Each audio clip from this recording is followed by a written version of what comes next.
In short, we don't want an ugly woman in an upper-class family. How can you believe an unattractive woman like you could be with a man like Mark? His parents kept insulting me, and I felt tremendous anger inside. I understand. I will leave for now. But you have made such insults on my family and me. Please never get involved with us. It will be a waste even you begged us in tears. My name is Dana. I'm a 25-year-old office worker. My family used to be very poor. We used to eat stale bread every day to hold off hunger. We are a family of 4. My father, mother, my sister, and me. My father's salary was mostly spent on rent. My mother was sickly and could not go out to work. When my sister and I were young, we were always hungry. My life changed when I learned about finance in middle school. I think it was an extracurricular course. I learned that your level of education determines your income, and the higher your education, the more money you made. When I heard that, I decided to study hard and earn a lot of money to take good care of my family.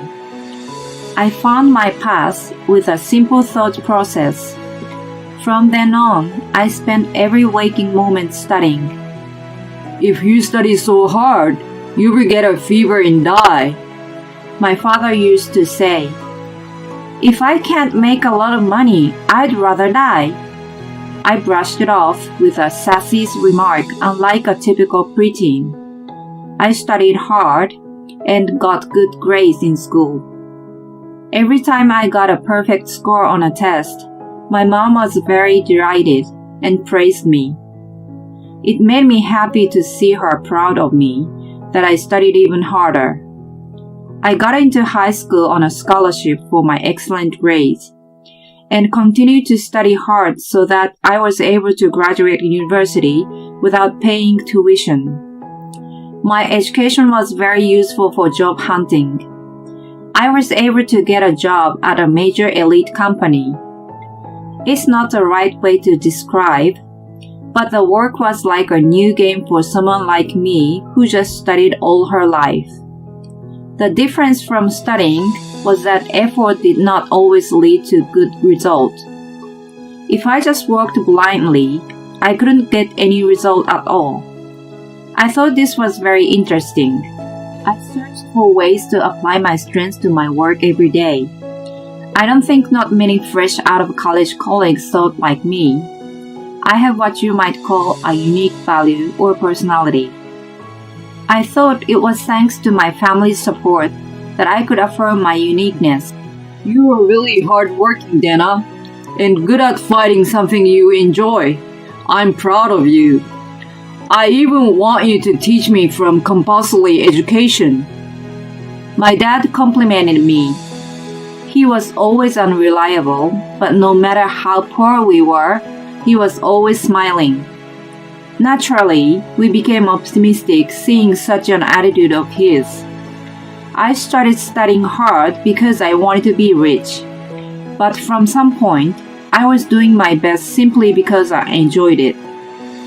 Not because I was desperate to save my family or anything like that. It was like a kid who wanted to become a baseball player and practice hard.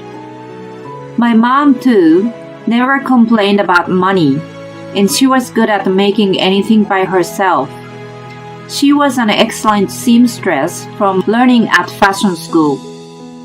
Clothes, backpacks, and pouches of my sister and mine were all her handmade. What's more, they were also cute and fashionable. The kids at school used to ask us where we got them. My sister became interested in fashion, just like mom, and enrolled in fashion school. Although there were many episodes of poverty, we were content and enjoyed our life. What? That's for real? Yes, for real. Once, my sister and I brought home some leftovers from school lunch and gave them to our parents. Huh? Haha, that's amazing. My colleague laughed when he heard my story. My episodes of poverty were taken as fascinating life stories by others. I found myself in the position of an interesting person in the company. Well, I might have been the type of person to be teased and played dumb in school. I was sure my dad's easygoing nature must have been embedded in my DNA. I was happy to have a good relationship with my colleagues as well as enjoy work. It was like I had a different kind of joy than when I was studying. My life was exciting every day, and then I had a fateful encounter. It was at the company's welcome party for new employees.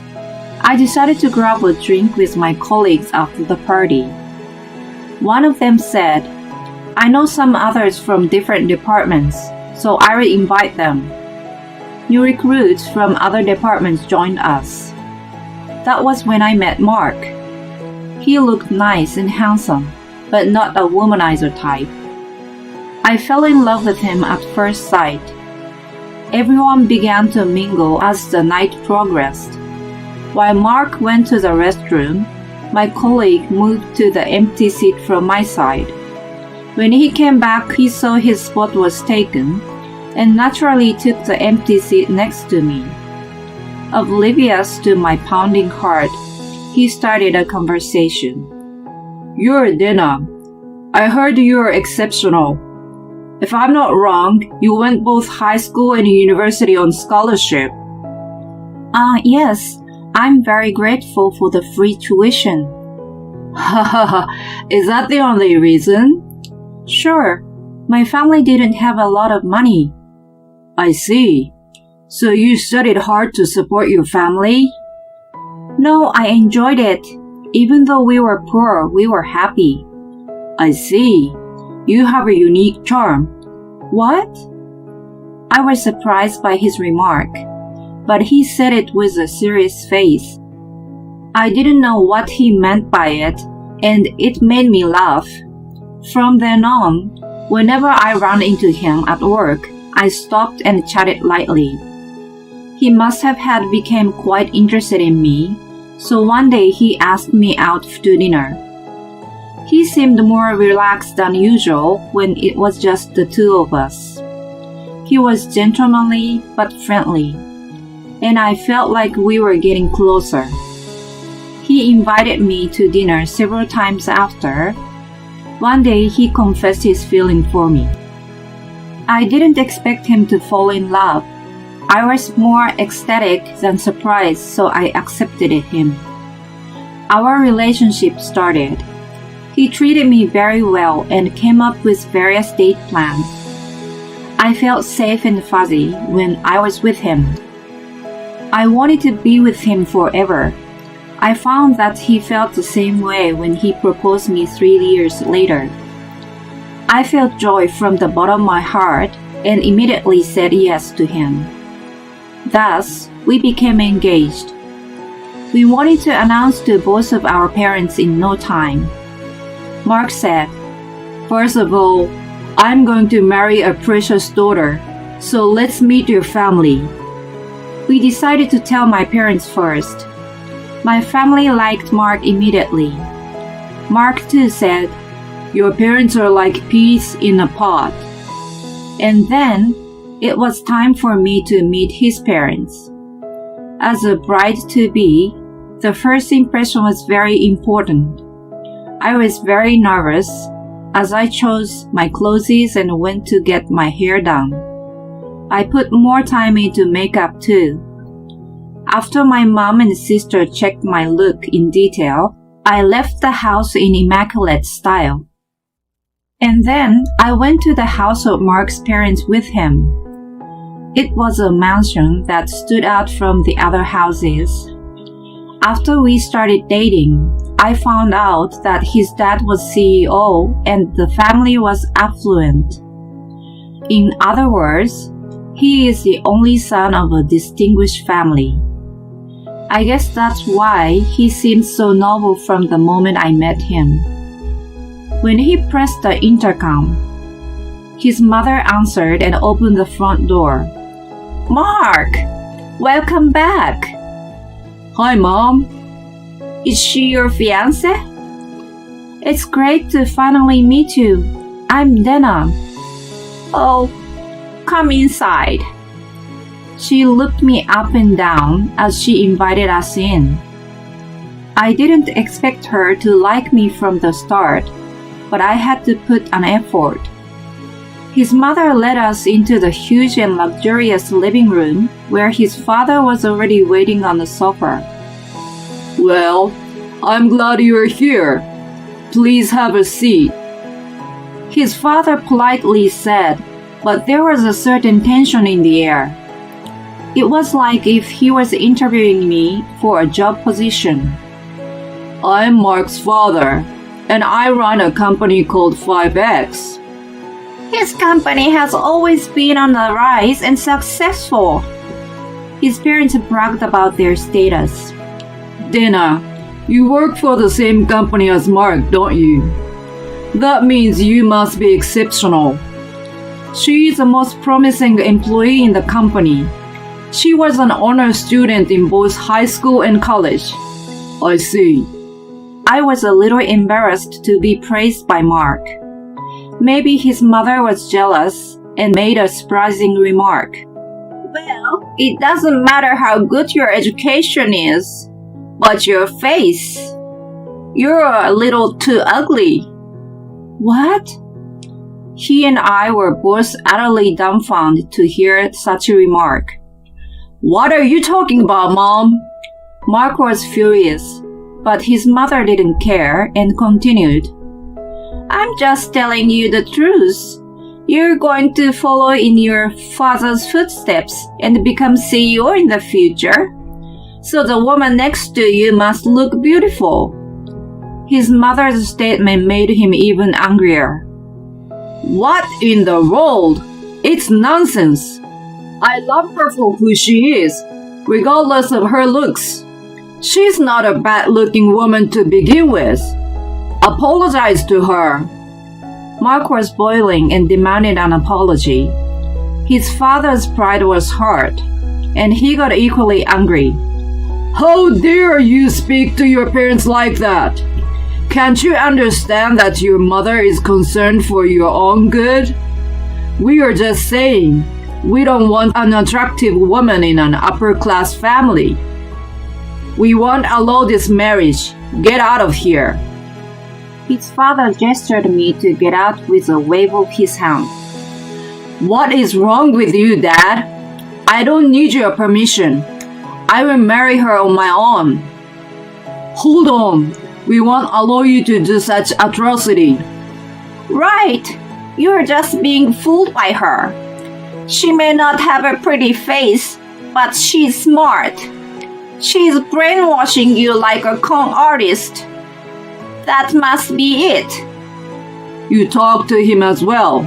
Just tell him you're not good enough for this house.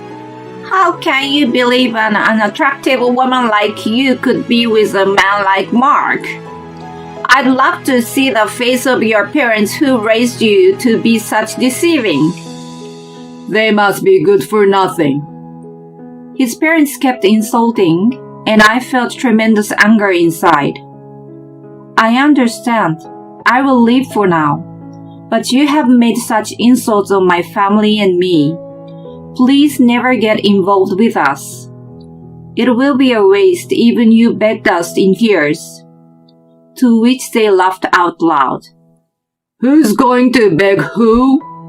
Are you really smart? I think you're just crazy. I ignored their disrespect and said, sorry to have bothered you, and left their house. Mark tagged behind me and apologized. I'm really sorry about my parents. Never mind. You were trying to save me. But they were so rude to you. I'm really disappointed in them. Lately, my dad acts like a tyrant at work. He doesn't seem to maintain a good relationship with his employees. I think he's getting too arrogant. Well, my mom is always being like that, so I don't think she will ever change. I see. I was grateful that he grew up to be a good man in such a family. Oh, by the way, that thing you said about never getting involved with your family? Yeah, you got it? I was really angry to tell you the truth. That's why I blurted out such a thing. But if you don't want me to, I won't. Go ahead. They deserve it. You gotta give them a good beating. I got his permission, so I went right ahead with my plan. I'm in a CEO's office at some company right now. Dad, you think he's gonna call you soon? I hope so. Oh, here it is. Yes, hello? My dad put the call on speaker. Hello? What happened? You suddenly want to cancel the contract? It's a shame, but I got a good reason to do so. What is it? You insulted my daughter and my family, didn't you? You're the father of Mark, right? Huh? I heard you treated my daughter well when she visited you. Oh my god, you mean Dana is your daughter? Yes, my sweet precious daughter. Are you called her ugly? I am so sorry. I don't even know how to apologize. You don't have to apologize. I will never accept it. I don't mind about what you said about me. I was certainly not a good parent. I will never forgive you for insulting my daughter. I don't care if it's an abuse of my authority or called too emotional. My company will terminate the contract right now. No! If such an important company pulls out, what would happen to mine? None of my business. Just live your life of integrity and not make fun of people's appearance. Then he hung up the phone. Thank you, Dad. I feel better now. I got a bit emotional. I'm sorry, Mark, for being such a jerk to your father. No, please don't worry about it. I'm glad you gave my father a hard time. Actually, my dad currently runs an IT company. He's a geek who loved computers so much that he even assembled his own. When he was dating my mom, he worked an office job to suppress his desires. After my mom asked him, "Isn't there something you really want to do?" he took a plunge, quit his job, and began to devote himself to what he loved. After my sister was born, he started teaching computer classes in the neighborhood as a temporary income. Other than that, he spent all his time working on what he liked. Eventually, he was able to create an inexpensive high-performance computer, which his friends wanted, so he started selling them at a reasonable price. Then word spread, and many orders started coming in. Once the demand became high, there was no choice but to turn it into a business. Hence, my father started his own company to sell his computers. The sales increased, and as more money came in, he invested in the production of more advanced products. Before he knew it, the company had grown in size and started dealing with other businesses. But that didn't change my dad's attitude at all. He's still passionate about what he wants to do. That's why I'm doing what I want to do and following my dreams too. No matter how wealthy we become, we still have the same heart as when we were poor. Mark's father was fired when the shareholders found out that he was the cause of the termination of the contract. As a result, he became unemployed. Because his mother refused to admit it and kept the same lifestyle, their savings dwindled down. They even had to sell the mansion. One day, his father came to my dad begging in tears, but my dad didn't forgive him. My daughter told you to never get involved with us, right? He turned him away. Mark cut ties with his parents and married into my family. He is now working hard at my dad's company to take over his business one day. I told him, "You don't have to take the responsibility. You know you can do what you really want, right?" He replied, "What I want to do is to give you the life in which you can keep chasing your dreams." And then we got married. We are now living a very happy life as a couple. He is a wonderful husband. Also, Dana's family was all very captivating. Mark's parents were a bit carried away. I suppose too much obsession with success and money can twist a person's character.